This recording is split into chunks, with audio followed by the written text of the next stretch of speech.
everything else away, don't worry, you're not in trouble if you didn't finish religion, you'll have more work time. Dante, put your religion away so it does not get lost. All right. We have, one of the challenges of 5th grade is being able to find information in the text, in what we're reading, but go back and prove it, right? In Bad Beginnings, we're calling it citing our evidence, proving what we know. You need to prove what you see, or what your answer is, based on what the book or the paper or the article actually says. Sometimes we can use our own inside information, but where I'm seeing us struggle as a class is going back and finding the real information. Have you had that struggle sometimes where you're like, I'm not sure where to find this?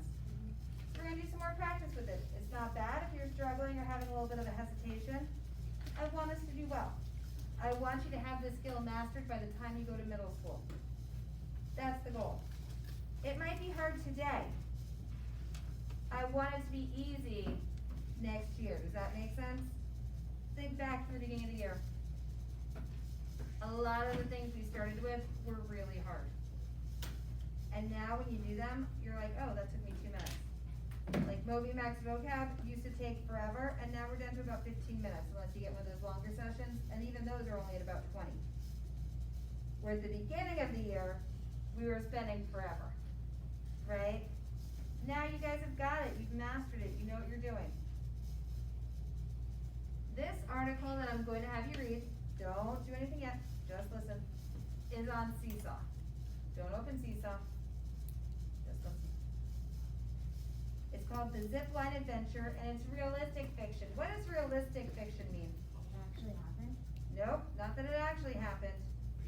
It's fake, but it seems real. It's fake, but it seems real is a good explanation. Adam? It's something that's in real life, but it's not actually that's happened.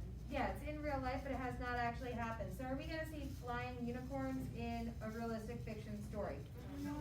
Yes. Realistic fiction basically is like a fictional story that could actually happen. It's something that you could imagine happening in real life.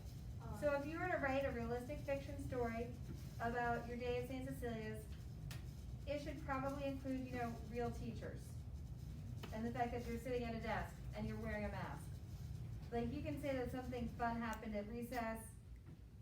Like maybe you say we played tag at recess. Well, we can't play tag at recess because we're not allowed to touch each other. So that would make it the fiction part. Does that make sense?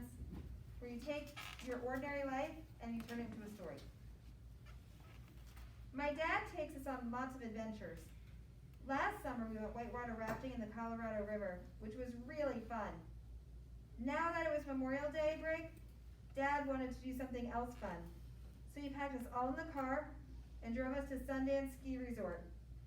Even though there was still snow up there, we were not going skiing. Instead, he took us to zipline. I had never been ziplining before, but my older brother went with friends last year. My dad said now that I was 10 years old, I could ride a zipline too. I was still recovering from a broken arm from my skateboarding accident, but he said it will be fine. I wasn't worried. I don't mind trying dangerous things. Sometimes my brother is embarrassed that his little sister is braver than he is. A zipline is when they string a wire high in the air from one place to another. They connect a device on the line, which is connected to a harness you wear, and you slide down the line as you dangle from it. It can go really fast. You can control the speed a little by using the brake line. When we got to Sundance, we rode the ski lift to where the first zip line was. I got into my harness, and then we had a short training and had to practice on a really short line. Then they drove us in an ATV to the first big zip line. It looked a lot longer and steeper than I thought it would be. My brother was on the other line next to me as we waited for the signal to go. Finally, they let us go and I took off down the line. It made a loud buzzing sound as I went faster and faster. I didn't use the handbrake at all until I came near the platform on the other end. My brother arrived first, but there were still 4 lines to get to where I could race him and beat him. Some went over water, trees, and gullies. Although it's hard to beat the excitement of whitewater rafting trip last summer, the zip lining was pretty close.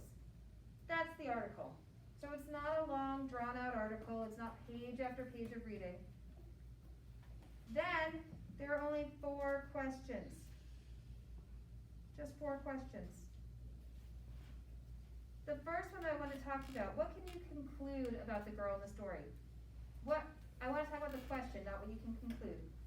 What does that question mean? What can you conclude? What are they asking? Jackson? What can you explain or know? What can you know or explain? Yeah, what can you figure out? That's what you're gonna highlight in red. Is all that gonna be in the same place maybe? Maybe not. You might have to go from different point to different point and kind of highlight some ideas. And so there's some thinking.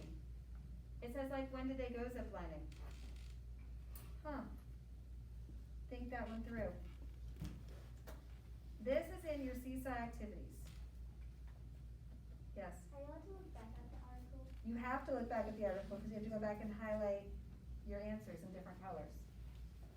This is in your seesaw activities. We're gonna cut the video